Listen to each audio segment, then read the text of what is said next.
Então vamos começar aqui falando sobre o capítulo 8 de Apocalipse, o versículo 13, a menção do anjo. E olhei e ouvi um anjo voar pelo meio do céu, dizendo com grande voz: Ai, ai, ai dos que habitam sobre a terra, por causa das outras vozes das trombetas dos 3 anjos que ainda hão de tocar. E aqui nós temos então a 6ª trombeta. Sexta-feira passada nós falamos sobre a 5ª trombeta e hoje, pela graça de Deus, nós queremos comentar sobre a 6ª trombeta. Qual o significado disso no cumprimento profético da palavra de Deus? Vamos ler o trecho e depois estaremos analisando. E tocou o 6º anjo a sua trombeta, e ouvi uma voz que vinha das 4 pontas do altar de ouro que estava diante de Deus, a qual dizia ao 6º anjo que tinha a trombeta: Solta os 4 anjos que estão presos junto ao grande rio Eufrates. E foram soltos os 4 anjos que estavam preparados para a hora, e dia, e mês, e ano, a fim de matarem a 1/3 parte dos homens. E o número dos exércitos dos cavaleiros era de 200 milhões, e ouvi o número deles. E assim vi os cavalos nesta visão, e os que sobre eles cavalgavam tinham couraça de fogo, e de jacinto, e de enxofre. E as cabeças dos cavalos eram como cabeças de leões, e de suas bocas saía fogo, e fumaça, e enxofre. Por estes 3 foi morta a 1/3 parte dos homens, isto é, pelo fogo, pela fumaça e pelo enxofre, que saíam de suas bocas. Porque o poder dos cavalos está na sua boca e nas suas caudas, porquanto as suas caudas são semelhantes a serpentes, e têm cabeças, e com elas danificam. E os outros homens que não foram mortos por estas pragas, não se arrependeram das obras de suas mãos, para não adorarem os demônios e os ídolos de ouro, e de prata, e de bronze, e de pedra, e de madeira, que nem podem ver, nem ouvir, nem andar. E não se arrependeram dos seus homicídios, nem das suas feitiçarias, nem da sua prostituição, nem dos seus furtos. Meu Deus, que triste, né? Não se arrependeram depois de tudo que aconteceu. Uma coisa Deus me ensinou com o passar dos anos: quando alguma coisa ruim nos acontece, é correção, é amor, porque Deus nos corrige com amor para não sermos condenados com o mundo. Quando Ele nos deixa à vontade, não acontece nada de errado, isso é um mau sinal, é sinal que Ele desistiu, é sinal que Ele soltou a sua mão, você está por tua conta. Então nós precisamos ver com bons olhos a correção de Deus na nossa vida, porque é um sinal de amor, do amor que Deus tem por nós para não sermos condenados com o mundo, porque o mundo jaz no maligno. Estamos estudando a carta de João, do apóstolo João, às quartas-feiras no YouTube, e é essa palavra que surge lá: o mundo jaz no maligno. Então nós vamos perseverar na palavra de Deus, porque a nossa parte com o Senhor está na palavra de Deus. Vamos agora para a análise da palavra. Então, o capítulo 9, versículo 13, o segundo ai, fala sobre o 6º anjo e a sua trombeta. O 6º anjo tocou a trombeta, ele anunciou a mensagem da 6ª trombeta. Que mensagem é essa? Ouvi uma voz que vinha das 4 pontas do altar de ouro. Quando a 6ª trombeta toca, então ele ouve uma voz que vem dos 4 chifres do altar de ouro. Porque o altar, a gente poderia fazer uma descrição do altar, como ele funciona, como ele era, o seu aspecto. Lá em Êxodo faz uma descrição bem detalhada. Ele era quadrado e tinha 4 chifres, um em cada altar. Porque o chifre, como nós já dissemos, ele representa o poder. Então nós vimos aqui, quando o 6º anjo toca a trombeta, ele ouve uma voz que vem das 4 pontas do altar de ouro. Esse altar, ele tem um símbolo tremendo também. A gente para analisar a visão de Daniel sobre os 4 chifres que nascem na cabeça de uma criatura. E nós vimos o cumprimento dessa visão de Daniel lá no livro de Macabeus, um livro histórico que fala sobre o imperador Alexandre Magno. Quando ele surgiu, ele era aquela ponta pequena que surgiu, e depois daquela ponta pequena surgem mais 4 pontas, mais 4 chifres. Quando ele morre com 32 anos e 9 meses, não tinha nenhum filho, e o império que ele conquistou, aquele imenso império, é dividido por 4 dos seus maiores generais, que são os 4 chifres. Por isso, o chifre representa o poder. Se você começar a ler o livro de Macabeus na Bíblia Católica, é um livro interessante porque ele é histórico, ele vai mostrar o cumprimento da profecia de Daniel. Esse livro eu recomendo que leia. Os outros eu não recomendo, porque Eclesiástico, Sabedoria, são livros que imitam os livros que foram inspirados por Deus. E o livro de Tobias, ele tem heresia. Ele fala que uma pessoa expulsa demônio com a fumaça do fel de um peixe. Jesus disse que os demônios sairiam pelo seu nome. E eu já expulsei muito demônios. Demônio em nome de Jesus sai dele, o demônio sai. Demônio em nome de Jesus sai dela, o demônio sai. Ele é obrigado a se sujeitar ao poder que há no nome de Jesus. Não tem nada de queimar fel de peixe, fazer fumaça de fel de peixe para o demônio sair. Ele não tem medo de fumaça, não. O diabo não tem medo de fumaça, não. O diabo tem medo do sangue que Jesus derramou na cruz do Calvário. O sacrifício que pode nos perdoar os pecados, nos levar para o céu, e que é a condenação dele. A condenação de Satanás. É disso que ele tem medo. Então nós ouvimos aqui uma voz que vinha das 4 pontas do altar de ouro, dos 4 chifres, né? É o mesmo altar que nós encontramos no 7º selo, lá no capítulo 8, do versículo 3 até o 5, fala desse altar. Aquele altar que estava lá diante de Deus, o altar do incenso, que pertence ao Santo dos Santos. Uma descrição melhor sobre esse santuário também está em Hebreus capítulo 9, versículo 3 até o 4. As trombetas são respostas divinas às orações dos santos. À medida que os crentes oram, as trombetas tocam como resposta divina. E eu tenho visto a oração dos santos funcionar de uma forma incrível, como as queimadas que aconteceram na semana passada, e muitos crentes orando e dizendo: Senhor, nos manda chuva, e nós vimos a chuva chegando. Num mês que eu nunca vi chover na minha vida, mês de agosto. Setembro eu tinha visto chover, mas agosto eu nunca vi chover. Eu lembro de quando era menino, fazia frio de março até o final de agosto, era muito vento, mas chuva, nós nunca vimos chuva em agosto. E essa chuva com certeza foi intervenção divina como resposta às orações dos santos. A voz procede dos ângulos ou dos chifres do altar, dos 4 cantos. Há uma descrição detalhada desse altar do incenso lá em Êxodo capítulo 37. Tendo ocasião, nós vamos estar analisando isso também. No versículo 14, a voz diz o seguinte: ela diz ao 6º anjo que tinha a trombeta: solta os 4 anjos que estão presos junto ao grande rio Eufrates. E vamos fazer um paralelo aqui entre esse altar com 4 pontas, o altar do sacrifício, o altar das orações, do incenso, né? O incenso são as orações dos santos. Nós vamos fazer um paralelo entre esse altar com 4 chifres e sobre esses 4 anjos que estão presos junto ao grande rio Eufrates. E diz aqui que o 6º anjo, aquele mesmo que tem a trombeta, a voz do altar manda soltar os 4 anjos.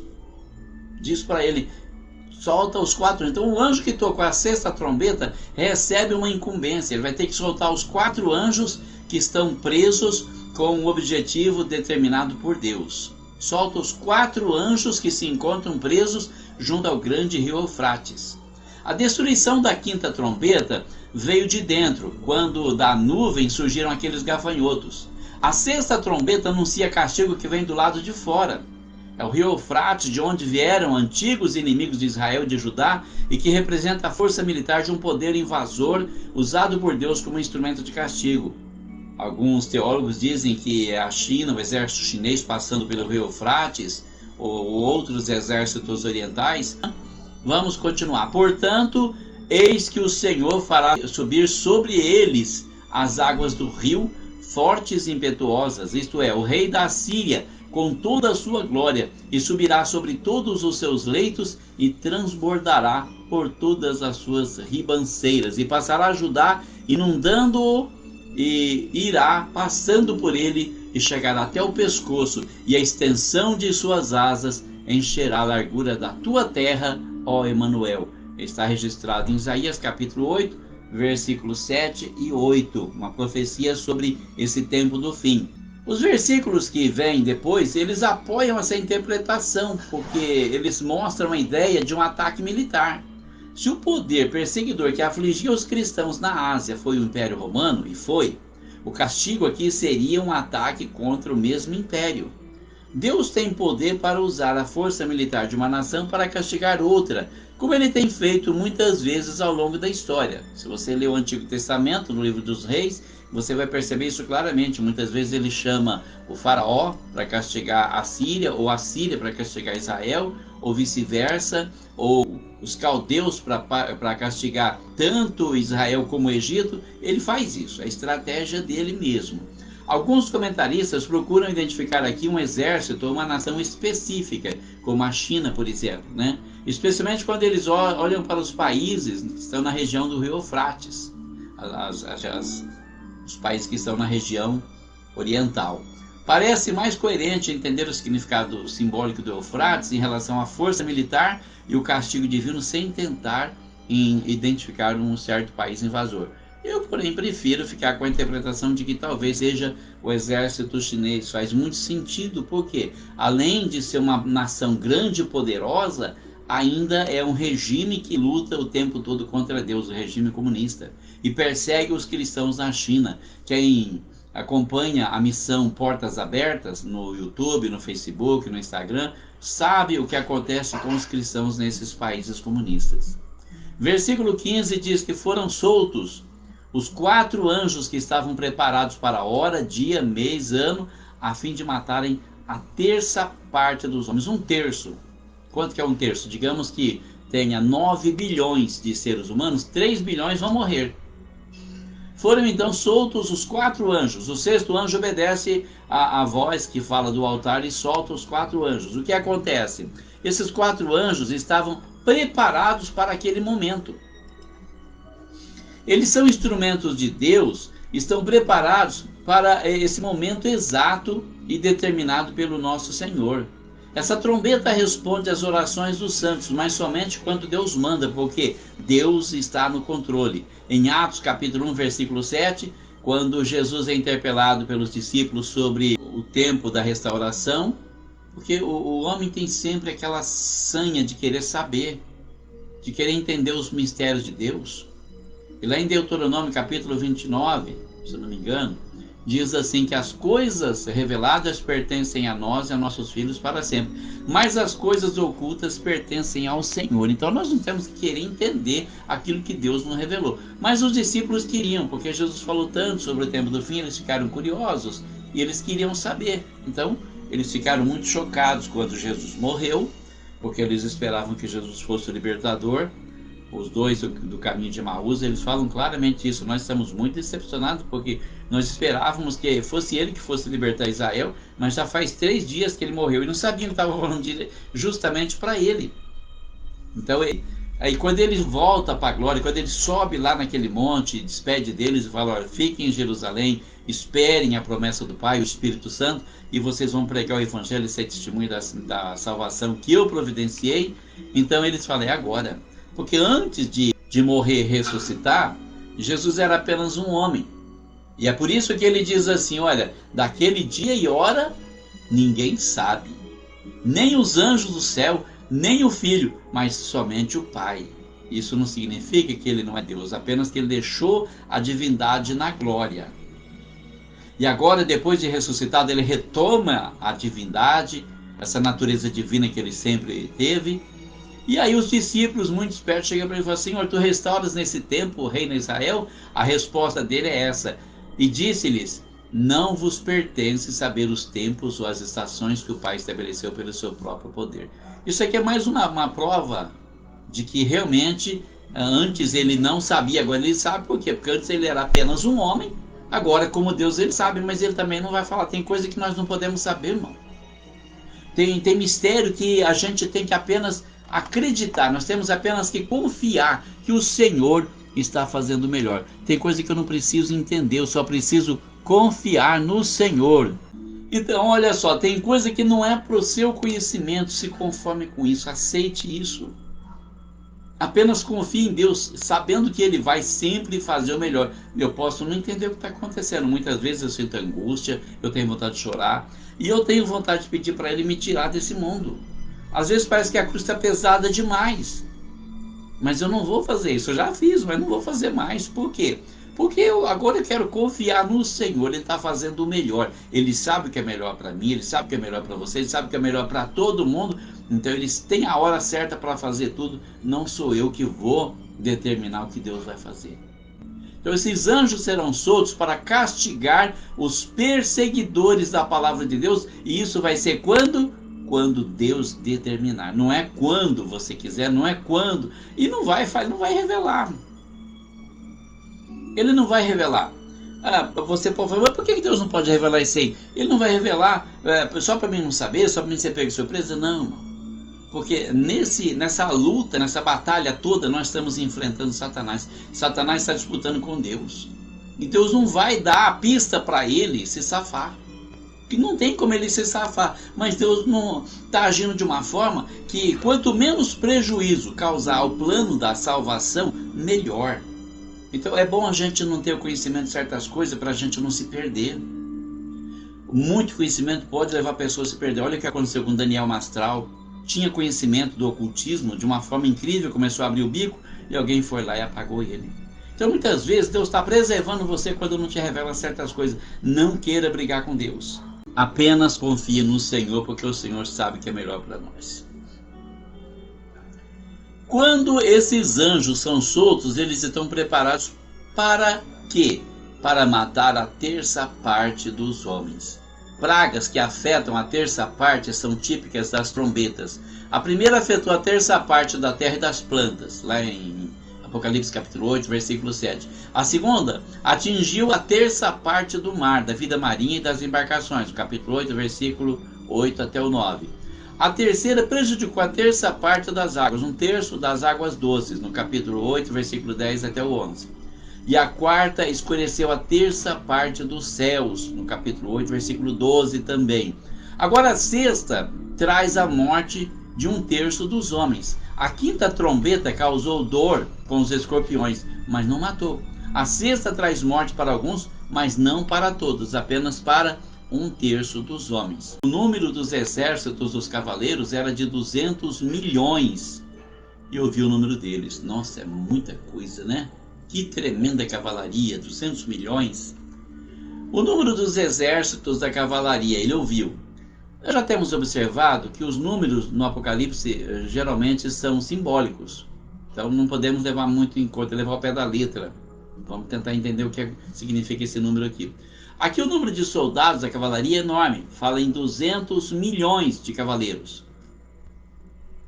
O poder do perseguidor pode causar medo, mas não se compara ao poder de Deus que protege os seus servos que estão selados como propriedade de Deus. O diabo atormenta os seus próprios servos com gafanhotos que parecem cavalos, mas Deus envia a sua cavalaria enorme para esmagar o inimigo. A mesma ideia do poder irresistível de Deus se encontra em Ezequiel, avisando os inimigos e confortando os protegidos. Lá em Ezequiel, no capítulo... Deixa eu pegar aqui, no capítulo 39, do versículo 1 até o 7. Vamos estar lendo para acompanhar. Tu, pois, ó filho do homem, profetiza ainda contra Gog e diz: assim diz o Senhor Deus.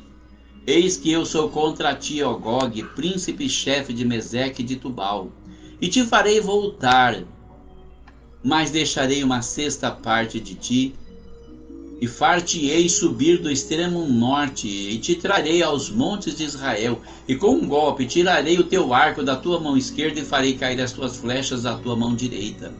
Nos montes de Israel cairás, tu e todas as tuas tropas, e os povos que estão contigo, e as aves de rapina de toda espécie, e aos animais do campo te darei por comida. Sobre a face do campo cairás, porque eu o disse, diz o Senhor Deus. E enviarei um fogo sobre Magog, e entre os que habitam seguros nas ilhas, e saberão que eu sou o Senhor. E farei conhecido o meu santo nome no meio do meu povo Israel, e nunca mais deixarei profanar o meu santo nome, e os gentios saberão que eu sou o Senhor, o Santo em Israel. Que maravilha! Então, nós vemos aí essa profecia que mostra como Deus vai derrotar o inimigo e vai amparar o seu povo, tanto o seu povo de Israel como os salvos. E assim vi os cavalos nesta visão, e os que sobre eles cavalgavam tinham couraças de fogo e de jacinto e de enxofre, e as cabeças dos cavalos eram como cabeças de leões, e de suas bocas saía fogo e fumaça e enxofre. Os cavalos e os seus cavaleiros tinham couraças cor de fogo, de jacinto, de enxofre. As cores das couraças são provavelmente vermelho, que é a cor do fogo, o azul, que é o jacinto, e possivelmente o amarelo, que é a cor do enxofre.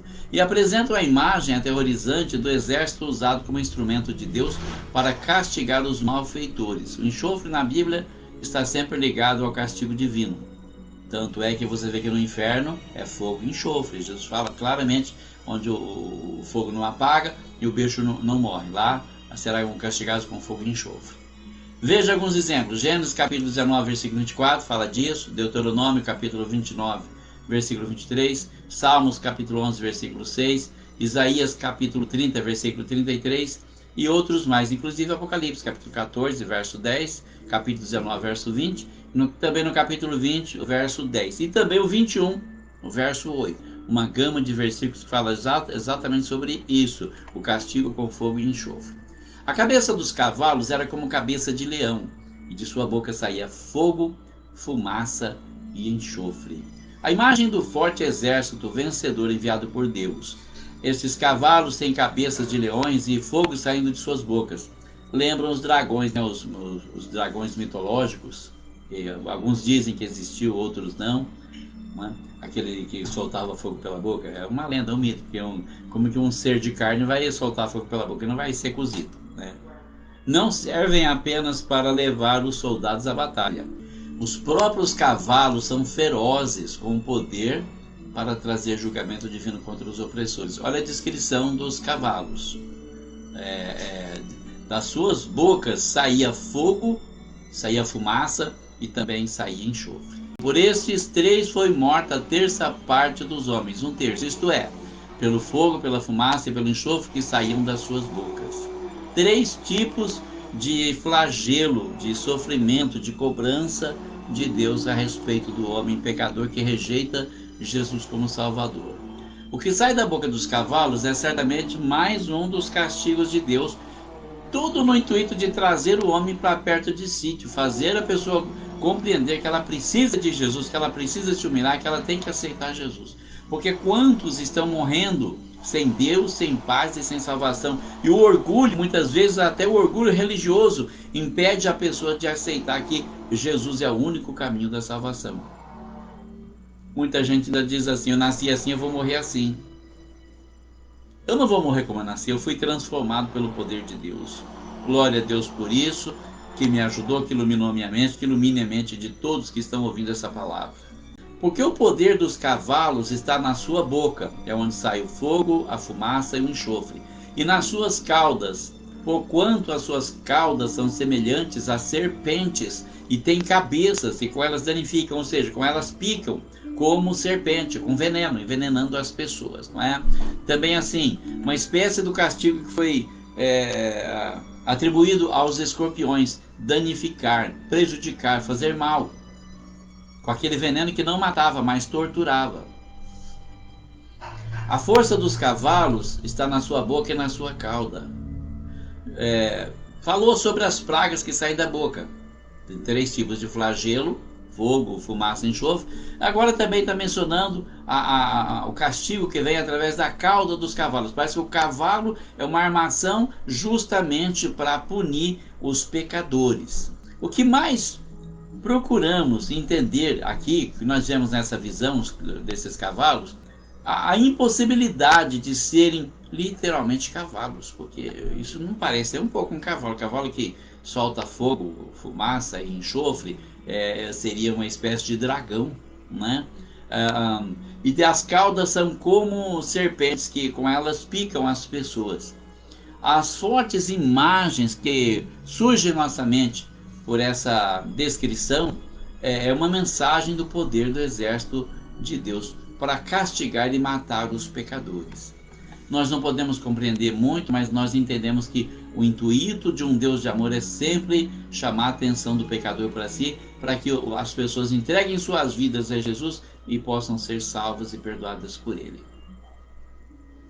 Os cavalos chegam com as couraças e as cabeças de leões. Cabeça de leão que solta fogo, fumaça e enxofre. Atrás dele chega o quê? Apenas o sofrimento que é causado pelo veneno das caudas, porque as caudas são como serpentes que estão picando as pessoas. Imagina, na frente soltando fogo pela boca e atrás a cauda do cavalo picando as pessoas. O que não foi atingido pelo fogo, pela fumaça, pelo enxofre, acaba sendo atingido pela serpente que está na cauda do cavalo. E os outros homens que não foram mortos por estas pragas não se arrependeram das obras de suas mãos, da criação de suas mãos, né? Para não adorarem os demônios e os ídolos de ouro, e de prata, e de bronze, e de pedra, e de madeira, que nem podem ver, nem ouvir, nem andar. Meu Deus, a gente vê isso claramente nos dias atuais. A pessoa às vezes sofre tanto, passa tanto aperto na vida, perde a família, morre não sei quem, morre filho, morre, sabe? Às vezes tem um câncer, tem uma doença crônica que não sara, uma doença degenerativa, mas a pessoa ela não reconhece que ela tem que aceitar Jesus. Não, jamais, nasci assim, eu vou morrer assim. E morre nesse orgulho com tanto sofrimento e vai para o inferno. E o sofrimento, na verdade, veio na vida da pessoa para fazer a pessoa despertar que é um pecador e precisa de Jesus, que tem que se humilhar. Mas fica aquela arrogância, aquela soberba, né? Minha religião, que religião? Deus lá quer saber de religião. Deus não vai perguntar qual era a sua religião quando chegar diante dele. Vai perguntar o que você fez com o sangue que Jesus derramou na cruz do Calvário para perdoar os seus pecados. Se você valorizou ou se você ficou valorizando a sua religião. É isso que ele vai perguntar. Os outros homens não se arrependeram. Meu Deus, depois de tanto castigo, depois de tanto recurso, depois de tanto chamar a atenção do homem, eles não se arrependem. Deus manda um verdadeiro exército para matar as pessoas, para aterrorizar as pessoas, para elas terem medo do castigo e se voltar para Deus. Mas é isso que acontece nos dias atuais. Você percebe que as pessoas estão morrendo, mas elas não se voltam para Jesus de maneira nenhuma. De alguma forma elas estão tão ligadas no pecado que elas não querem se voltar para Deus. A santidade assusta elas, elas querem viver no pecado. E hoje de manhã, falando com uma garota de 15 anos, que é evangélica lá na escola, falamos sobre a prática do pecado e da santidade. Eu estava dizendo para ela que na palavra de Deus, lá na carta de João, que nós estudamos quarta-feira no YouTube, diz assim, que se nós amamos a Deus, nós devemos guardar os seus mandamentos. E os seus mandamentos não são pesados. Por que parece pesado? Nós comentamos lá entre nós, parece pesado para a pessoa que está acostumada com a prática do pecado. Para deixar o pecado é difícil, ela está naquele hábito do pecado. A carne se acostuma com o pecado e acha que não pode viver mais sem o pecado. Nossa, meu Deus, deixar isso, é bebida, é cigarro, é droga, é prostituição. A pessoa se acostumou naquilo. Mas quando a pessoa começa a se santificar, cria esse hábito da santidade, percebe que não é pesado. O mandamento de Deus não é pesado, é leve. Jesus mesmo disse, aprendei de mim, sou manso e humilde de coração. Tomai sobre vós o meu jugo, aprende de mim, sou manso e humilde de coração. E tomai sobre, como é que diz lá, capítulo 11, versículo 28. O meu jugo é suave e o meu fardo é leve. Então, ele não está exigindo demais, ele está querendo apenas o nosso bem, porque o pecado é destruidor. Ele vai corroendo a alma do homem como se fosse um câncer no corpo. A pessoa não percebe, não enxerga, pensa que está sendo feliz no pecado, mas não está. Ou se alguém puder ouvir aquela melodia do Nelson Ned, Loucas Madrugadas, ele fala claramente isso. A pessoa pensa que está encontrando alegria, felicidade no pecado e não percebe que está sendo destruído pelo pecado. O pecado é como um câncer que vai corroendo aos poucos e quando a pessoa quer despertar é tarde demais. Quando a pessoa está ligada diretamente ao seu pecado, ela se recusa a entender que está errada, a admitir que está errada. Ela sempre procura alguma explicação, mas ela não admite que aquele castigo veio para levar ela para o caminho certo. Jamais, de maneira nenhuma. Não sei porque está acontecendo isso, mas eu estou bem, eu estou com Deus, Deus está comigo. E eu te pergunto, será que Deus está aprovando tudo que você faz? Você pode falar em Deus o tempo todo. Será que Ele está aprovando o que você faz?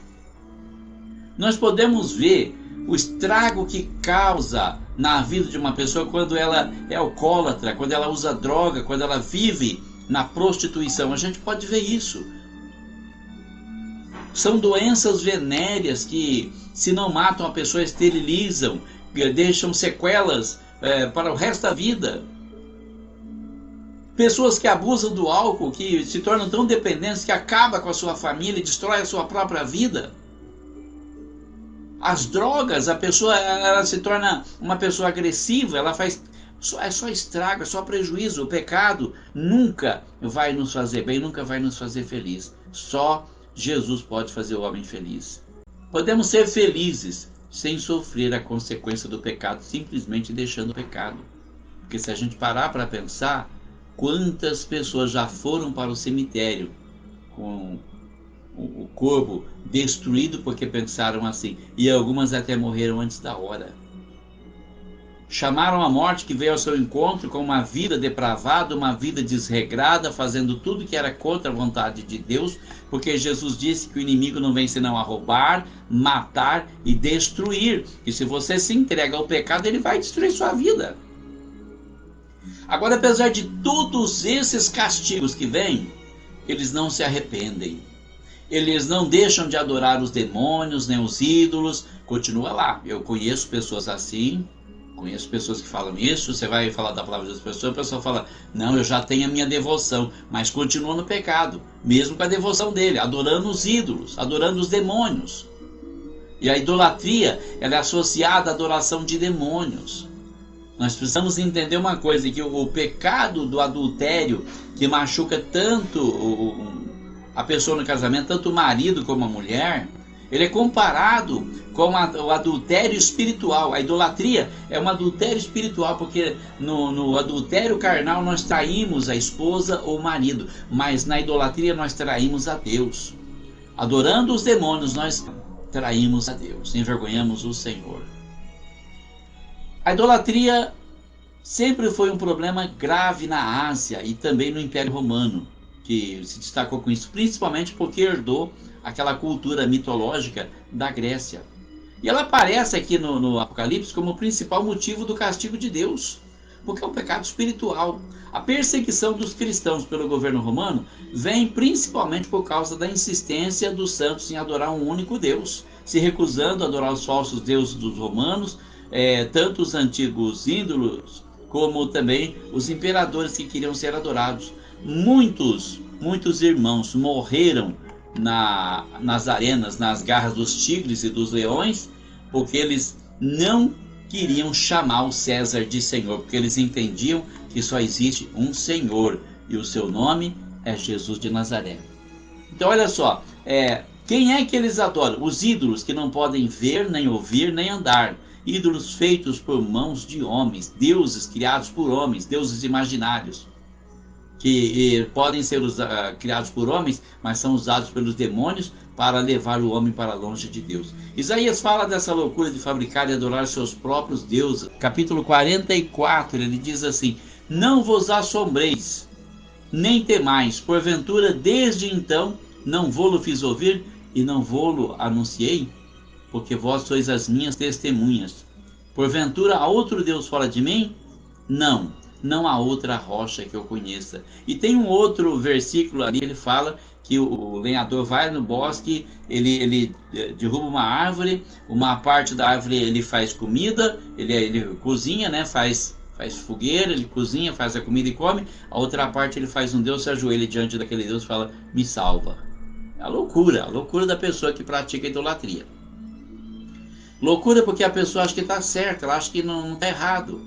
Lá no capítulo 44, ainda versículo 19 e 20, diz assim: nenhum deles cai em si, e já não tem conhecimento nem entendimento para dizer: metade queimei no fogo, e cozi pão sobre as suas brasas, assei sobre elas carne, e a comi. E faria eu do resto uma abominação? Eu me ajoelharia ao que saiu de uma árvore? Apacenta-te de cinza, o seu coração enganado o desviou, de maneira que já não pode livrar a sua alma, nem dizer, porventura, não há uma mentira na minha mão direita? Falando sobre o ídolo, que muitas vezes é feito de madeira, outras vezes de gesso, que é a mesma coisa para Deus. Não se arrependeram dos seus homicídios, nem das suas feitiçarias, nem da sua prostituição, nem dos seus furtos. É muito grave, o assunto é muito grave, né? Então eles não se arrependeram dos seus homicídios, nem das suas feitiçarias, nem da sua prostituição e nem dos seus furtos. A lista dos pecados, ela começa com a idolatria. Quando a pessoa pratica idolatria, ela é levada a uma série de outras coisas. Bom, isso aqui não tem importância. Daqui a pouco, isso também não tem importância. Que importância tem isso? E aí, como diz no livro dos Salmos, um abismo chama outro abismo, e a pessoa acaba caindo no inferno pensando que está indo para o céu.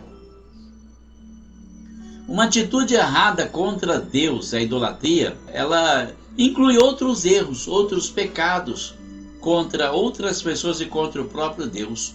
Uma vez que desprezaram o conhecimento do Senhor, nós lemos lá também em Romanos, capítulo 1, versículo 28 até o 32, que Paulo diz assim: como eles não se importaram de ter conhecimento de Deus, assim Deus os entregou a um sentimento perverso para fazerem coisas que não convêm, estando cheios de toda iniquidade, prostituição, malícia, avareza, maldade, cheios de inveja, homicídio, contenda, engano, malignidade, sendo murmuradores, detratores, aborrecedores de Deus, injuriadores, soberbos, presunçosos, inventores de males, desobedientes aos pais e às mães, nécios, infiéis nos contratos, sem afeição natural, irreconciliáveis, sem misericórdia, os quais, conhecendo a justiça de Deus, que são dignos de morte os que tais coisas praticam,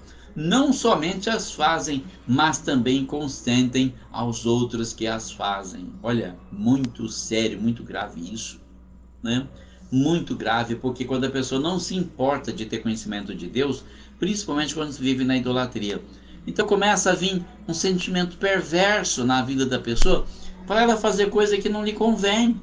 E ela acha que não tem nenhum problema, nada dessas coisas que ela faz. E tem aqui uma lista enorme. Paulo deixa uma lista enorme de coisas que acontecem. A pessoa vai afundando cada vez mais. Primeiro é o pecado da prostituição, depois o pecado da traição, depois o pecado do homossexualismo, do lesbianismo. Aí a pessoa vai para o espiritismo, vai para a feitiçaria, e nada mais é pecado, não tem mais limite. Nada mais é o limite. Pode fazer o que quiser que não é pecado. E é isso que Satanás diz, né? Não é pecado se te faz feliz. Essa filosofia satânica tem entrado na mente de muitos cristãos, levado muita gente a ser condenada aí para o inferno. Então nós vemos aqui, nessa lista que é citada aqui, 4 tipos de pecados. Vamos ver. Pecados que são condenados por Deus. Homicídio.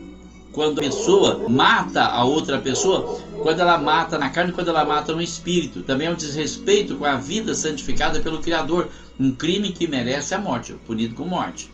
A Bíblia pune o homicídio com pena de morte. Se você ler a lei de Moisés, você vai ver que a pena para o homicídio é a pena de morte. A feitiçaria, a palavra grega para falar de feitiçaria aqui no Apocalipse, é pharmakeia, que aparece somente 3 vezes no Novo Testamento.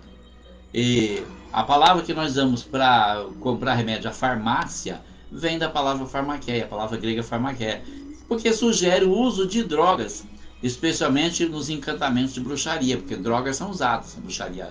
Recentemente, uma família lá no Amazonas, Manaus, se não me engano, uma moça morreu fazendo isso. Eles faziam bruxaria, usavam drogas, e a moça acabou tendo uma overdose e morreu. O terceiro é a prostituição, são relações sexuais ilícitas, que são frequentemente ligadas à idolatria. Por quê? Porque a prostituição tem o adultério carnal, e ele é comparado com o adultério espiritual. É um símbolo do adultério espiritual. Quando a pessoa entra no caminho da prostituição, ela está pronta para atrair o próprio Deus. Ela atrai qualquer um, até o próprio Deus. Esse é o grande problema das relações sexuais ilícitas, porque elas são frequentemente ligadas à idolatria. Você encontra lá em 1 Coríntios capítulo 10, versículos 7 até 8, o que acontece ali. No capítulo 5 também de 1 Coríntios, tem um caso muito grave de alguém que estava adulterando com a própria madrasta. É muito sério isso, pecado contra o corpo.